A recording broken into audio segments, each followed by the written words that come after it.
हवाओं ने भी फैसला ले लिया कि यहाँ गांव की जो आवाज है, जो पंचायत की गूंज है, वो दिल्ली तक पहुंचनी चाहिए। राज्यसभा की सीट बाद में है। मैं पहले भाई हूं अपनी बहनों का, इन पहलवानों के साथ।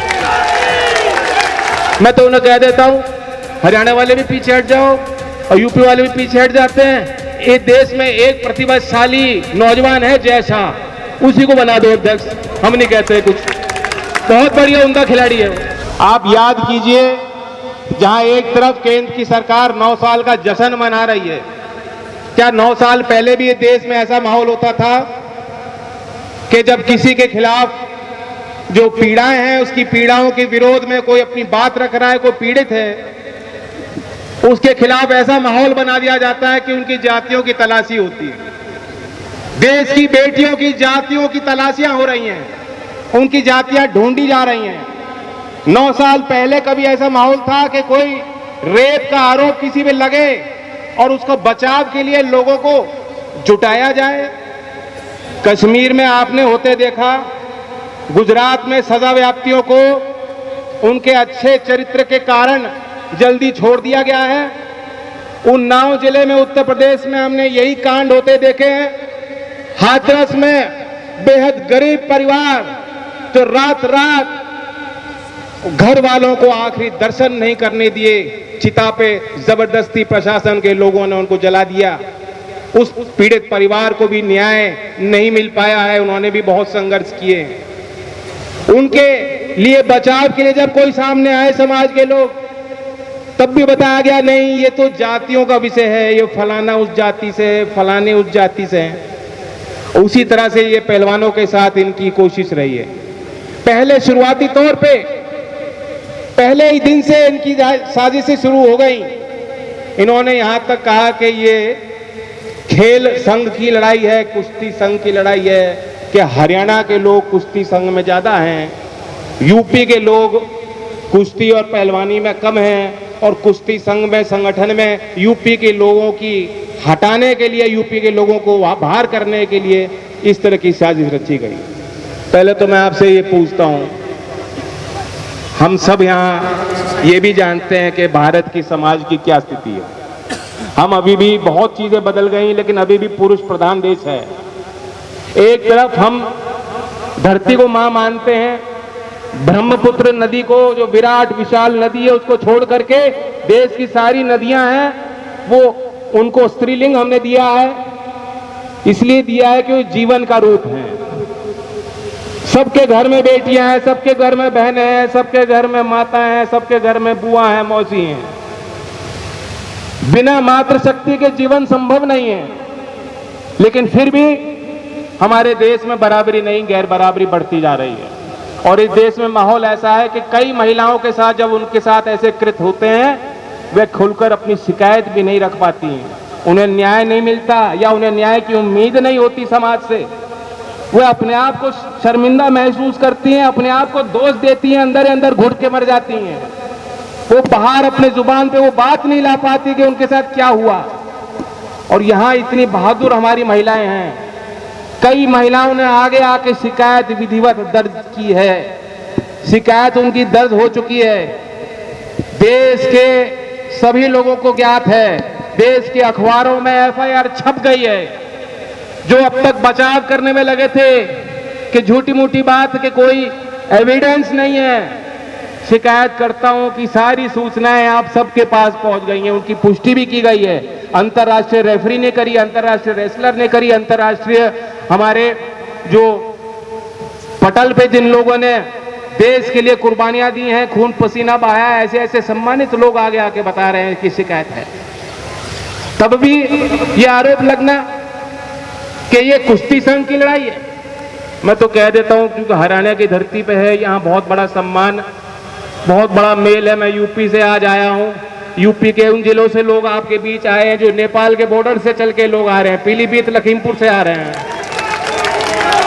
तो ये मत सोचना हम लोग तो एक ही हैं। रोटी बेटी का सामाजिक तौर पे हरियाणा और उत्तर प्रदेश के लोगों में कोई फर्क नहीं है, बल्कि उत्तर भारत में एक ही संस्कृति है, जो गांव देहात की एक ही संस्कृति। भाषाएं बदल जाती हैं, पानी बदल जाता है, लेकिन आदमी की नैतिकता, हमारा जमीर, हमारा जुनून, हमारी लड़ाई, हमारा खून, हमारा डीएनए एक ही है, ये आपको याद रखना चाहिए। और फिर भी चूंकि यहां सभी राजनीतिक पार्टियों के लोग आए, प्रतिनिधि आए, अपने तरीके से वो साथ भी हैं खेल इनके खिलाड़ियों के साथ। हमारे हनुमान जी यहाँ नहीं हैं, वो भी बयान दे रहे हैं, लगातार कर रहे हैं राजस्थान में। चंद्रशेखर जी यहाँ आपके बीच आए, मैं आया हूँ, विभिन्न पार्टी के प्रतिनिधि हैं।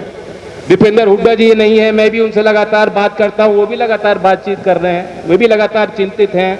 जंतर मंतर पे भी कई बार गए और उनके पिताजी ने यहाँ मुख्यमंत्री रहते खिलाड़ियों के मान सम्मान के लिए बहुत प्रयास किए और खेल नीति व्यवहारिक बनाई थी। फिर भी अगर कोई आरोप लगा रहा है कि कुश्ती संघ की लड़ाई है, बहन बेटियों के आबरू की लड़ाई नहीं है, मैं तो उन्हें कह देता हूं, हरियाणा वाले भी पीछे हट जाओ और यूपी वाले भी पीछे हट जाते हैं। इस देश में एक प्रतिभाशाली नौजवान है जय शाह, उसी को बना दो अध्यक्ष, हम नहीं कहते कुछ, बहुत बढ़िया उनका खिलाड़ी है, उन्हीं को अध्यक्ष बना दो, कोई खिलाड़ी भी आपत्ति नहीं करेगा। लड़ाई बहुत बड़ी है, कहां ले जा रहे हो उस बात को, क्या मतलब है इन बातों से। मैं सार्वजनिक तौर पर कह चुका हूं, आज इस मंच से फिर कहता हूं, ये कोई राजनीतिक लड़ाई, हमारे आपस की झगड़े की लड़ाई की बात नहीं है।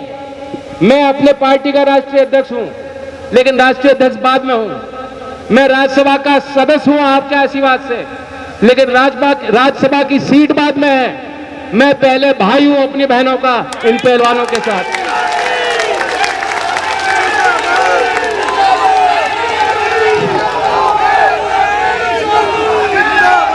मान सम्मान के लिए जीता है आदमी, इस देश का बहुत गरीब आदमी, बहुत कमजोर आदमी, जिसके पास कुछ नहीं है देने को, वो भी उसके दरवाजे को आता है तो दिल खोल देता है उसके लिए।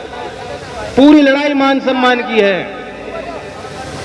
जिस समाज में, अगर समाज में हम जीवंत समाज और सभ्य समाज का हिस्सा हैं, आप ये जानते हैं कि जिस तरह हमारे शरीर में अपने आप को ठीक करने की एक शक्ति होती है, उस शक्ति की सीमाएं होती हैं। ज्यादा बड़ा घाव लग गया तो आपको उपचार कराना पड़ेगा, लेकिन आपके शरीर के अंदर भी वो शक्तियां हैं कि जब कोई कीटाणु आता है तो उसका वो मुकाबला करती है। उसी तरह जीवंत और सभ्य समाज के अंदर भी खूबी होती है कि समाज के अंदर जो बुराइयां हैं, जो कुरीतियां हैं, जो समस्याएं हैं, हम लोग समय समय पर बैठ के चर्चा करके जो भी रोग लग रहे हैं उन रोग को दूर करें। आज एक बहुत बड़ा रोग है, कुछ लोग एक मामूली व्यक्ति के भक्ति में इस तरह वलीन हो गए कि उनके नजर में ब्रजभूषण शरण और अजय चैनी के नजर में, जो पब्लिक की नजर में वो दोषी हैं, उन्हें वो क्लीन बताते हैं। जिस देश को आजाद करने के लिए भारत मां की कल्पना की, आज उस भारत मां की अब आबरू दाव पे लग रही है।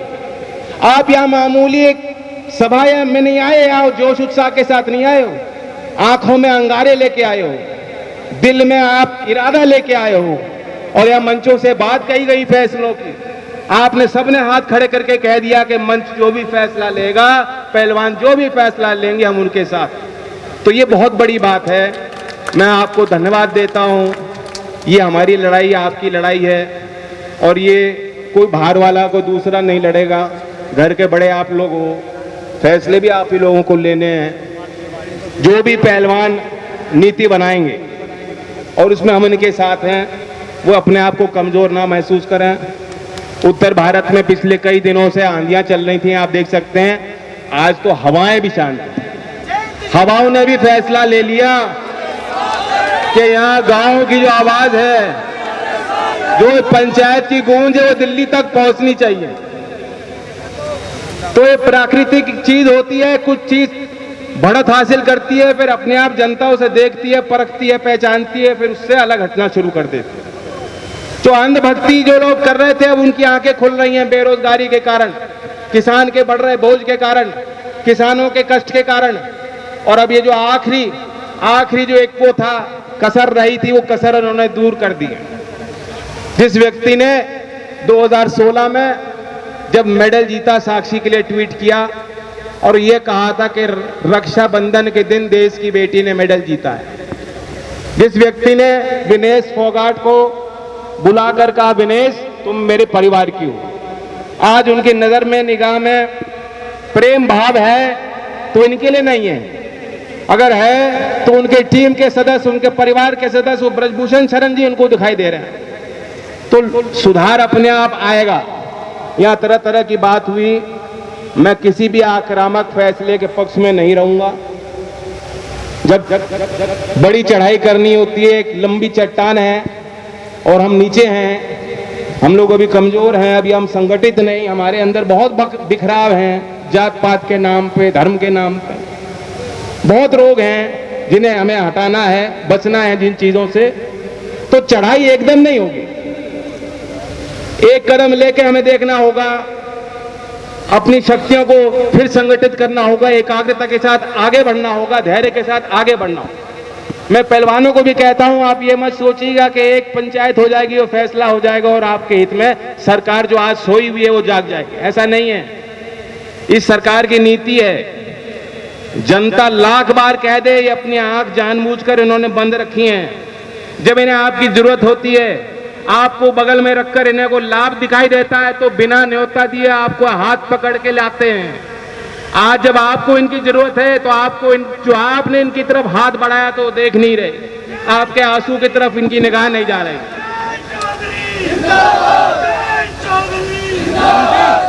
तो पहलवानों को भी रेडी होना होगा, लंबी लड़ाई हो सकती है लेकिन ये न्याय संगत लड़ाई है। कोई भी चीज जो ईमानदारी से की जाती है, पूरा दिल लगा के की जाती है, उसमें आप हार नहीं सकते हो। ये देश, पूरा देश आज खड़ा हो गया आपके साथ। पूरा भारत का जो ग्रामीण समाज है, जो न्याय प्रिय लोग हैं, जो देश के लिए भला चाहते हैं, आज वो खुल के आ गए हैं आपके लिए मैदान में। ये हमारी लड़ाई, साझी लड़ाई है। मैं आपको यही कहना चाहता हूं कि जिस संख्या में यहाँ लोग आए, देख लीजिए, पंचायतें और भी होंगी, और आपने जो सुझाव रखा वो मुझे कुछ समझ में आया। जो आपकी बात थी कि बंटवारे हमारे आपस में जो भी हो, जब लड़ाई एक है तो मंच भी एक सजना चाहिए। मैं उसके लिए पूरी तरह से तैयार हूं। मेरे दल के प्रत्येक कार्यकर्ता, कहीं भी होगा कार्यक्रम जो आप आह्वान करोगे, पूरा अपनी पूरी ताकतों के साथ उसमें लगेंगे और सहयोग करने का काम करेंगे।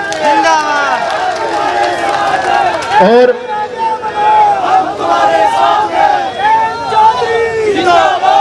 मैं सतपाल जी की बात सुनना चाहूंगा गौर से, बहुत उनको लंबा अनुभव है और मैं धन्यवाद देता हूं चारुणी जी को, संगठन को, तमाम सामाजिक लोगों को जिन्होंने मंच तैयार किया। जय हिंद, जय भारत, किसान मजदूर एकता।